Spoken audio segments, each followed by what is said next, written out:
36-year-old Allyson Major Junior lost his life following an officer-involved shooting in downtown Belize City on Tuesday afternoon. The incident unfolded on South Street when Major was pursued by police on mobile patrol in that area. The vehicular pursuit came to a violent end at the foot of the swing bridge after multiple shots had been fired in his direction as he led the chase down Regent Street. The pickup truck which Major was driving had collided into a passenger bus and came to rest near the commercial center. Inside the cab, the well-known teacher and tour guide was bleeding profusely from a gunshot wound to the head. Once again, the deadly event is raising serious concerns about the rules of engagement for police officers. This evening, C.E.O. George Lovell of the Ministry of National Security sat down with Major's family. We felt at the ministry that it's important that we reach out to the family and that let the family understand that we will do all in our powers to investigate the matter. And if our officers who have been named in this very unfortunate incident is found to be culpable, then the full extent of the law will apply. According to police, Major was observed inside the Spur on the GMC Sierra on George Street, where a pursuit quickly got underway. The chase led them to South Street and onto Southern Foreshore, where Major reportedly began tossing several items out of the pickup.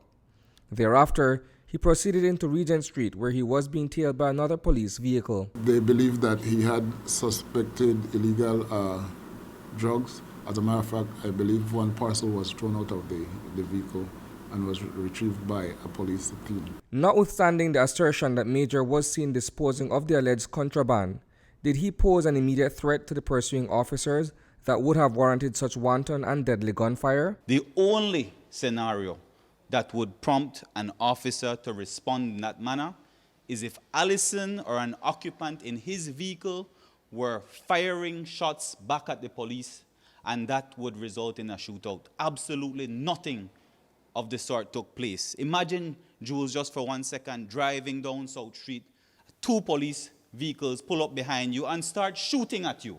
Just imagine that for a second. Are you going to stop your vehicle, get out and get murdered, or will you continue driving? Allyson continued to drive up Regent Street. The family suspects he was trying to take refuge and go to the Queen Street police station. He had nothing incriminating on him. All this nonsense about him throwing things out of the vehicle. Everybody knows that if you throw something out of the vehicle, somebody may pick it up. The incident has quickly prompted an internal investigation headed by the Professional Standards Branch of the Police Department. Its outcome will determine culpability as well as liability if the officers are found to be responsible for causing the death of Allyson Major. As you know, in these things, and I don't want to get ahead of myself, when we investigate and we find out exactly what the circumstances are, then we will have to deal with it.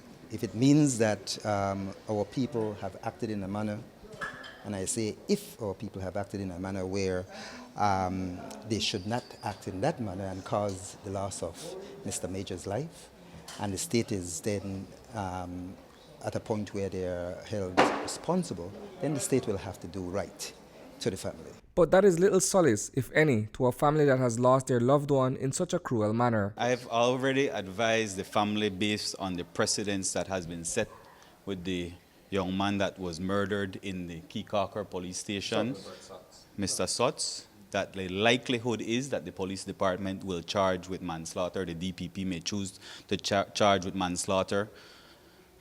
I think if you look at intention, Jules, which is what murder comes down to, if you shoot a vehicle to the back window where your head is supposed to be because that's the driver's side, that is intentional. Deputy Commissioner of Police Edward Broster says that protocols do not include officers firing at fleeing vehicles or suspects. We have our pursuit policy, and our pursuit policy is very clear. We don't fire at fleeing vehicles.